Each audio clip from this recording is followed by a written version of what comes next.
എനിക്കൊരു ദിവസം 24 മണിക്കൂറിൻ്റെ ആവശ്യമൊന്നുമില്ല. 24 മണിക്കൂറിൽ കുറവായാലും എനിക്ക് സെറ്റാണ് എന്ന് പറയുന്ന ആരൊക്കെയുണ്ട്? ആരും ഉണ്ടാവാൻ വഴിയില്ല. ഇനി അതിലുണ്ടോയെന്ന് എനിക്കറിയില്ല. നമ്മൾക്ക് എല്ലാവർക്കും 24 മണിക്കൂർ ഉണ്ടായിട്ട് പോലും തികയുന്നില്ല. കുറച്ചും കൂടി ഉണ്ടായിരുന്നെങ്കിൽ സൂപ്പറായിരുന്നു എന്നല്ലേ നമ്മൾ പറയാം. കാരണം എന്താണ്? നമ്മൾ അറിയാതെ തന്നെ ഉണ്ടല്ലോ 24 മണിക്കൂർ ചുമ്മാ വേസ്റ്റ് ചെയ്ത് കളയുന്ന കൊച്ചു കൊച്ചു കാര്യങ്ങളൊക്കെ നമ്മൾ ചെയ്യുന്നുണ്ട്. ആ കാര്യങ്ങളൊക്കെ കണ്ടുപിടിച്ചിട്ട് നമ്മൾ അതിനൊക്കെ ഒരു മാറ്റം വരുത്തി കഴിഞ്ഞാലുണ്ടല്ലോ ഒരാൾക്ക് 24 മണിക്കൂർ എന്ന് പറയുന്നതുണ്ടല്ലോ ധാരാളമാണ്. നമ്മളുണ്ടല്ലോ മനുഷ്യന്മാരെന്ന് വെച്ച് കഴിഞ്ഞാൽ മണിക്കൂറുകളോളം ഒരു ഒരു എന്താ ബോറടി ഇല്ലാണ്ട് ഇങ്ങനെ ഫോണിൽ എത്ര നേരം വേണമെങ്കിലും തോണ്ടിക്കൊണ്ടിരിക്കാൻ വേണ്ടിയിട്ട് ഒരു പ്രത്യേക തരം കഴിവുള്ള ആൾക്കാരാണ് അല്ലേ. പണ്ടൊക്കെ ഞാൻ അങ്ങനെയായിരുന്നു. എന്തെങ്കിലും ഒരു ആവശ്യത്തിന് വേണ്ടിയിട്ട് ഫോൺ എടുക്കും. പിന്നെ ഇങ്ങനെ ആദ്യം വാട്സപ്പിൽ പോവും, അവിടുന്ന് ഇൻസ്റ്റയിൽ പോവും, അവിടുന്ന് യൂട്യൂബിൽ പോവും. ഇങ്ങനെ ഒരു സഞ്ചാരമാണ്. പക്ഷേ ഉണ്ടല്ലോ പിന്നെ ഞങ്ങൾക്ക് രണ്ടുപേർക്കും ഒരു മൊമെൻറ്റിൽ മനസ്സിലായി ഞങ്ങൾ ഫോണിൽ അമിതമായിട്ടാണ് ഞങ്ങൾ യൂസ് ആക്കിക്കൊണ്ടിരിക്കണേന്നുള്ളത്. പിന്നെ ഇവിടെ വീട്ടിൽ നമ്മളിങ്ങനെ ഒരു ഇത് വെച്ചു, ഓൾമോസ്റ്റ് എപ്പോഴെങ്കിലും ഒരു മണിക്കൂർ നമ്മൾ ഫോണിലെ നെറ്റൊക്കെ ഓഫ് ചെയ്തിട്ടിരിക്കുക. അങ്ങനെ ഒരു മണിക്കൂർ നമ്മൾ ഫോണിൻ്റെ ഉപയോഗം കുറയ്ക്കാറുണ്ട്. പിന്നെ ഞാൻ കൂടുതലായിട്ടുള്ള ഫോണിൻ്റെ യൂസ് കുറയ്ക്കാൻ വേണ്ടിയിട്ട് ചെയ്യുക എന്താ വെച്ചാൽ, അതായത് എൻ്റെ പണികൾ കൂടെ നടക്കണമല്ലോ, വീട്ടിലെ കാര്യങ്ങൾ നടക്കണം, യൂട്യൂബിലെ കാര്യങ്ങൾ നടക്കണം. ഇതിൽ കണ്ടന്റ് അന്വേഷിക്കുക എന്ന് പറയുന്നത് തന്നെ ഒരു ഭീകരമായിട്ടുള്ള ടാസ്ക്കാണ്. അപ്പോൾ ഞാൻ എല്ലാത്തിനും എൻ്റെ മനസ്സിലൊരു ടൈം ടേബിൾ സെറ്റ് ചെയ്യാൻ വേണ്ടി തീരുമാനിച്ചു. അതായത് ഒരു മണിക്കൂർ നമ്മൾ എന്തെങ്കിലും ഒരു സംഭവം ചെയ്ത് കഴിഞ്ഞ് കഴിഞ്ഞാൽ ഒരു 15 മിനിറ്റ് ഞാൻ ഫോൺ നോക്കും. പക്ഷേ അറ്റ് എനി കോസ്റ്റ് ആ 15 മിനിറ്റ് കഴിഞ്ഞ് കഴിയുമ്പോൾ ഞാൻ ആ പരിപാടി നിർത്തും. അത് ഈ തുടക്കത്തിൽ നമുക്കത് ഇച്ചിരി കഷ്ടപ്പാടാണ്. കാരണം നമ്മളിങ്ങനെ തോണ്ടൽ നമ്മളുടെ ഒരു ഹാബിറ്റ് ആയതുകൊണ്ടേ ആ തോണ്ടൽ നിർത്തുക എന്ന് പറയുന്നത് ഒരു ഇച്ചിരി ടാസ്ക്കാണ്. പക്ഷെ നമ്മളൊരു 2-3 ആഴ്ച നമ്മളത് കണ്ടിന്യൂസ് ആയിട്ട് ചെയ്ത് കഴിഞ്ഞാൽ തോണ്ടലിൻ്റെ എണ്ണം നമുക്ക് കുറയ്ക്കാൻ വേണ്ടിയിട്ട് പറ്റും. പിന്നെ നിങ്ങൾ ചെയ്യേണ്ടത് എന്താണെന്ന് വെച്ചാൽ, നമുക്ക് ഇമ്പോർട്ടൻ്റ് ആയിട്ടുള്ള കുറച്ച് ആൾക്കാരൊക്കെ ഉണ്ടായിരിക്കാം.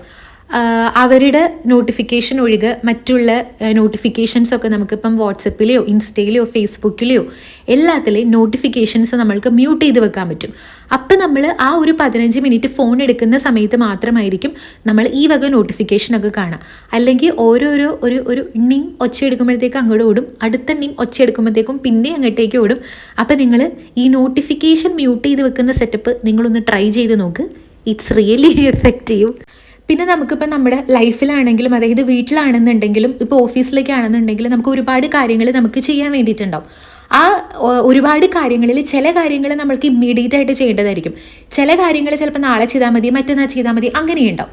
അപ്പോൾ ഏറ്റവും ആദ്യം നിങ്ങൾ ചെയ്യേണ്ടത് എന്താ വെച്ചാലുണ്ടല്ലോ, നമ്മൾക്കൊരു ഐഡിയ വേണം. എന്തിനാണ് കൂടുതൽ പ്രിയോറിറ്റി കൊടുക്കേണ്ടത്, എന്താണ് നമ്മൾക്ക് ഇപ്പം ചെയ്യേണ്ടത്. അങ്ങനെ ഒരു പ്രിയോറിറ്റി വൈസ് നമുക്ക് ചെയ്യേണ്ട സംഗതികൾ നമ്മളിങ്ങനെ ഒരു സ്ട്രക്ചേർഡ് ഫോമാറ്റിൽ നമ്മൾ ആക്കി കഴിഞ്ഞാലുണ്ടല്ലോ നമ്മൾക്ക് ഒരു ക്ലാരിഫിക്കേഷൻ അവിടെ കിട്ടും. അല്ലാതെ ചിലപ്പോൾ നമ്മുടെ സമയം കളഞ്ഞിട്ട് ഇപ്പം നമ്മളൊരു വർക്ക് ചെയ്ത് തീർക്കും. കുറച്ച് കഴിയുമ്പോഴത്തേക്കായിരിക്കും നമ്മൾ ഓർക്കണം, അയ്യോ അതിപ്പോൾ ചെയ്തില്ലെങ്കിലും കുഴപ്പമില്ല, ഇന്ന് ഫിനിഷ് ആക്കേണ്ട വേറെ ടാസ്ക് നമ്മുടെ കയ്യിലുണ്ടോയെന്ന്, കയ്യിലുണ്ടല്ലോ എന്ന്. അപ്പോൾ നമ്മുടെ സമയം പോയില്ലേ, പിന്നെ എക്സ്ട്രാ പിന്നെ ഇരുന്നിട്ട് മറ്റേതിന് കുത്തി ഇതാക്കണം. അപ്പോൾ എപ്പോഴും നമ്മളുടെ ജോലികൾക്ക് നമ്മൾക്കൊരു ക്ലാരിറ്റി ഉണ്ടായിരിക്കണം.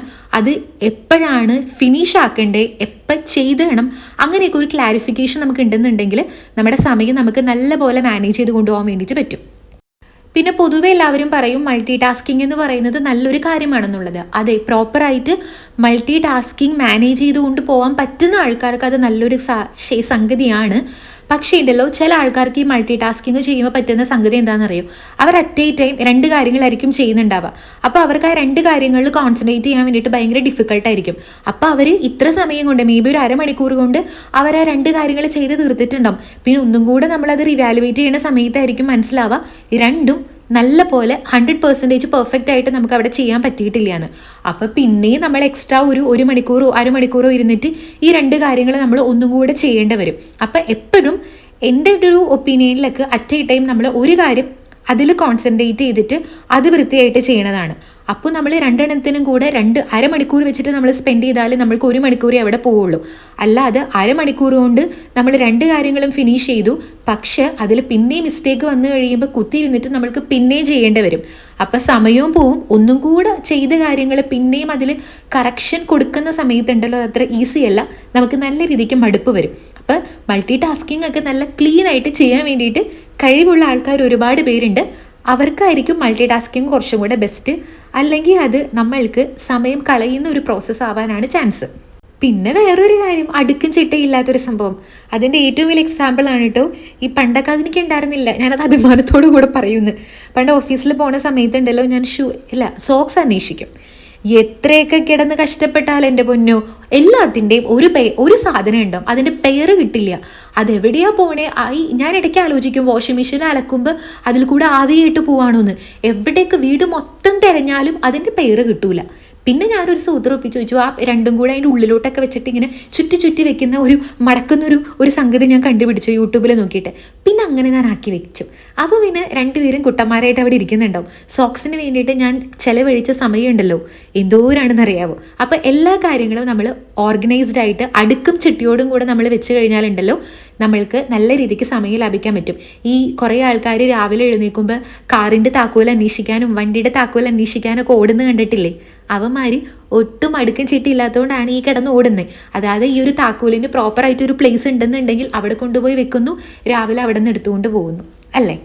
പിന്നെ നമുക്കുണ്ടല്ലോ നമ്മുടെ ലൈഫിൽ എന്തെങ്കിലുമൊക്കെ സ്വപ്നങ്ങളും ആഗ്രഹങ്ങളും ഒക്കെ ഉണ്ടെന്നുണ്ടെങ്കിലോ അതിന് വേണ്ടിയിട്ട് നമ്മൾ ഈ ഒരു മൊമെൻറ്റിൽ തന്നെ വർക്ക് സ്റ്റാർട്ട് ചെയ്യുക. അല്ലാതെ അത് നാളെ ആവട്ടെ മറ്റന്നാളാവട്ടെ അല്ലെങ്കിൽ എല്ലാവർക്കും ഒന്ന് സെറ്റ് ആവട്ടെ, ഇപ്പം എനിക്കിതില്ല അതില്ല. ഫോർ എക്സാമ്പിൾ ഞാനൊന്ന് യൂട്യൂബിൽ പറഞ്ഞ പോലെ യൂട്യൂബ് വീഡിയോസ് ഇടാൻ വേണ്ടിയിട്ട് നല്ല ഫോണില്ല, ട്രൈപോഡില്ല, മൈക്കില്ല, അങ്ങനെയൊക്കെ ഓരോ റീസൺസ് പറയാതെ തുടങ്ങണമെന്നുണ്ടെങ്കിൽ ഉള്ള സംഗതികൾ വെച്ച് നമ്മൾ സ്റ്റാർട്ടാക്കുക. അല്ലെങ്കിൽ ഉണ്ടല്ലോ നമ്മൾ എല്ലാം ശരിയാവട്ടെ, എല്ലാ സാഹചര്യങ്ങളും നമുക്കൊന്ന് സെറ്റായിട്ട് നമ്മൾ ഇന്ന സംഗതി തുടങ്ങാമെന്ന് വിചാരിച്ചുകൊണ്ടിരുന്നാലുണ്ടല്ലോ ചില സമയത്ത് ഈ പറഞ്ഞ പോലെ സമയം മാത്രമായിരിക്കില്ല, മാസങ്ങൾ, ആഴ്ചകൾ, വർഷങ്ങളൊക്കെ ആയിരിക്കും ഇങ്ങനെ എന്താ പറയുക ഇങ്ങനെ പാഞ്ഞു പോകും. മറ്റേ ഏറ്റവും കൂടുതൽ സ്പീഡിൽ പോകുന്ന കുതിര കണ്ടില്ലേ, അതേ കണക്ക് അങ്ങ് പോകും. പിന്നെ വേറൊരു സംഗതി, ഈ പറഞ്ഞ കാര്യത്തിൽ ഞാൻ പണ്ട് PhD വരെ എടുത്തിട്ടുണ്ട് കേട്ടോ. ഇപ്പം ഞാൻ പിന്നെ അത്ര PhDക്ക് അങ്ങോട്ട് പോകാറില്ല. എന്താണെന്നറിയോ? Over thinking. എൻ്റെ പൊന്നു മക്കളെ, ഞാൻ അതിൽ ഭയങ്കര ആശാദ്യമായിരുന്നു. എന്തെങ്കിലും ഒരു സംഗതി കിട്ടിക്കഴിഞ്ഞ് കഴിഞ്ഞാൽ ചുമ്മാ ഇരുന്ന് ആലോചിച്ച് ഞാൻ എവിടെയൊക്കെയോ എത്തും. അത് നല്ല നല്ല കാര്യങ്ങളൊന്നുമല്ല. അപ്പം ഞാൻ ആലോചിക്കുമായിരുന്നു, ഇങ്ങനെയൊക്കെ എനിക്ക് ചിന്തിക്കാൻ പറ്റിയിരുന്നെങ്കിൽ ഞാൻ വല്ല കഥയൊക്കെ എഴുതിയിട്ട് വല്ല സിനിമ ഡയറക്ടർക്കോ ആക്ടർക്കോ കൊണ്ടുപോയി കൊടുത്തിരുന്നെങ്കിൽ അവരത് സിനിമ ആക്കിയിരുന്നു. അങ്ങനെ വരെ എനിക്ക് ഓരോ കാര്യങ്ങൾ ചിന്തിച്ച് ചെയ്യാൻ പറ്റുമായിരുന്നു. പക്ഷെ ഞാനിപ്പം ചിന്തിക്കാറുണ്ട്. പക്ഷെ അത് നല്ല നല്ല കാര്യങ്ങളാണ്. അത് സത്യമായിട്ടും ഞാൻ ഈ ലോ ഓഫ് അട്രാക്ഷൻ അങ്ങനത്തെ പുസ്തകങ്ങൾ വായിച്ച് നമ്മൾ പോസിറ്റീവായിട്ട് ചിന്തിക്കേണ്ടതിൻ്റെ ആവശ്യകതയെക്കുറിച്ചൊക്കെ അതിൻ്റെ ഇമ്പോർട്ടൻസ് മനസ്സിലാക്കിയതിൽ പിന്നെയായിട്ടോ. അതിന് മുന്നേ എനിക്ക് പോസിറ്റീവായിട്ട് ഇങ്ങനെ ഓവർ തിങ്ക് ചെയ്യാൻ പറ്റൂലായിരുന്നു, നെഗറ്റീവായിട്ട് മാത്രമാണ് ഓവർ തിങ്ക് ചെയ്യാൻ പറ്റുന്നുണ്ടായിരുന്നുള്ളൂ. അപ്പോൾ നമ്മൾ ഈ ചില കാര്യങ്ങളുണ്ടല്ലോ നമ്മുടെ ലൈഫിൽ ഇങ്ങനെ ചിന്തിച്ച് നമ്മൾ വരുത്തി കൂട്ടുന്ന കുറേ സംഗതികളുണ്ട്. ചിന്തിച്ചോ, പക്ഷെ അത് നല്ല കാര്യങ്ങൾ ചിന്തിക്കുക. നല്ല കാര്യങ്ങൾ ചിന്തിക്കുകയാണെങ്കിൽ അറ്റ്ലീസ്റ്റ് നമ്മൾ ആ ഒരു മൊമെൻറ്റിൽ ഹാപ്പി ആയിട്ടിരിക്കും. നമ്മൾ നടക്കാത്ത കുറേ കാര്യങ്ങൾ ഇങ്ങനെ ആലോചിച്ച് സ്റ്റോറി മെനഞ്ഞ് നമ്മളിപ്പോൾ 1 മണിക്കൂർ ഇരുന്ന് ആലോചിക്കുകയാണ്. ഫുൾ നെഗറ്റീവ് വൈബായിരിക്കും, സങ്കടമായിരിക്കും, നമ്മളുടെ ആ 1 മണിക്കൂർ അവിടെ പോവുകയും ചെയ്യും. അപ്പോൾ പിന്നെ എന്താ, സത്യം പറഞ്ഞാൽ എനിക്കിനി കുറച്ചും കൂടെ കാര്യങ്ങൾ പറയാനുണ്ട്. പക്ഷേ എടുത്ത വിഷ്വൽസ് ഇച്ചിരി അങ്ങ് കുറവായി പോയി. അപ്പോൾ ഞാൻ അടുത്ത വീഡിയോയിൽ പറയാം കേട്ടോ. ടാറ്റാ.